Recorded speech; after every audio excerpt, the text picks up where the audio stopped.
চলেন আজকে আপনাদের সাথে ভিন্ন স্বাদের একটা ভর্তার রেসিপি শেয়ার করি, যেটা দিয়ে এক প্লেট ভাত অনায়াসে পেট ভরে খাওয়া যাবে। আসসালামু আলাইকুম, কি অবস্থা সবার, কেমন আছেন? আশা করি সবাই অনেক বেশি ভালো আছেন, আমিও ভালো আছি আলহামদুলিল্লাহ। তো চলেন কথা না বাড়িয়ে ভর্তার আমি কিভাবে তৈরি করেছি সেটাই আপনাদের সাথে শেয়ার করি। এখানে আমি লম্বা যে বেগুনগুলো আছে সেগুলো আমি কেটে নিয়েছি লম্বা লম্বা করে। আমি চেয়েছিলাম গোল বেগুনগুলো দিয়ে ভর্তাটা করব, বাট গোল বেগুনটা ছিল না, তাই আমি আর কি লম্বা বেগুন দিয়েই করেছি। যাই হোক, তো এটা দিয়েও খারাপ হয়নি, ভালোই মজা হয়েছিল। তো আমি বেগুনগুলো কেটে ধুয়ে এবার গুঁড়া মশলা দিয়ে দিলাম, হলুদের গুঁড়া, মরিচের গুঁড়া আর পরিমাণ মতো লবণ দিয়ে এবার হাত দিয়ে ভালোভাবে মেখে নিচ্ছি। এবার চলে আসলাম ভাজাভাজির মধ্যে। এখানে আমি একটা প্যান বসিয়ে পরিমাণ মতো তেল দিয়ে দিলাম। প্যানটা আমি একটু ঘুরিয়ে চারপাশে তেলটা ছড়িয়ে দিয়েছি। এবার আমি এক এক করে সবগুলো বেগুন তেলের মধ্যে দিয়ে ভেজে নিব। এখানে আমি অনেকগুলোই বেগুন নিয়েছি, আপনারা তো দেখতেই পেলেন। তার কারণ হলো যেহেতু আমাদের ঘরে অনেক সদস্য, তো আমি চাইছিলাম যে সবার জন্যই ভর্তাটা করি। বেগুনগুলো যখন এক পাশ ভাজা হয়ে গেছে, তো আমি এবার আস্তে আস্তে সবগুলো উল্টিয়ে দিচ্ছি। আর মাশাআল্লাহ, প্রথমবারে বেগুনগুলো আমার খুব সুন্দরভাবে ভাজা হয়েছে, কিন্তু সেকেন্ড টাইমে যেগুলো দিয়েছিলাম সেগুলো ভুলবশত আমার একটা ভুলের কারণে পুড়ে গিয়েছে। যদিও তেমনভাবে পুড়েনি, তবে একটু কালচে হয়ে গিয়েছিল আর কি।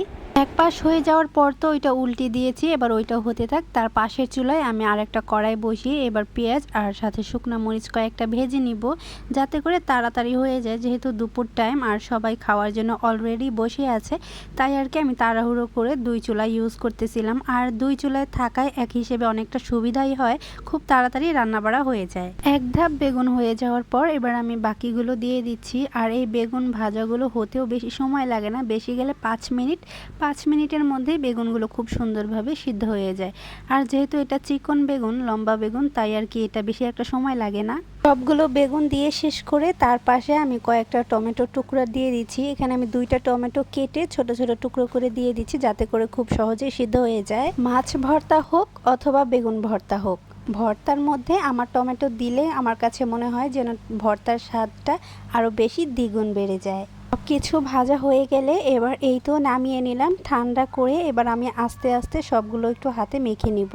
প্রথমে বেগুনগুলো ভর্তা করে নিব, আর বেগুনগুলো কিন্তু খুবই সুন্দরভাবে সিদ্ধ হয়েছে, ধরার আগেই যেন গলে যাচ্ছে। বেগুনগুলো মাখানো হলে এরপর আমি শুকনো মরিচগুলো মেখে নিচ্ছি। আমি ভেবেছিলাম হয়তো শুকনো মরিচে অনেক বেশি ঝাল হবে। এই ভয়েস দিতে নিলেই তাদের দুষ্টুমি যেন আরও বেশি বেড়ে যায়।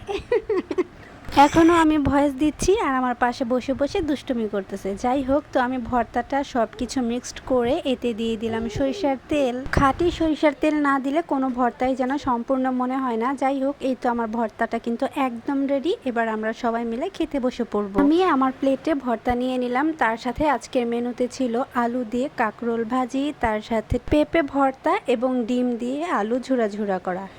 এই হচ্ছে আমাদের আজকের দুপুরের খাবার। তো আমার ভর্তার রেসিপিটা কেমন হয়েছে অবশ্যই কিন্তু কমেন্ট করে জানাবেন। এখানে শেষ করছি। আল্লাহ হাফেজ, আসসালামু আলাইকুম।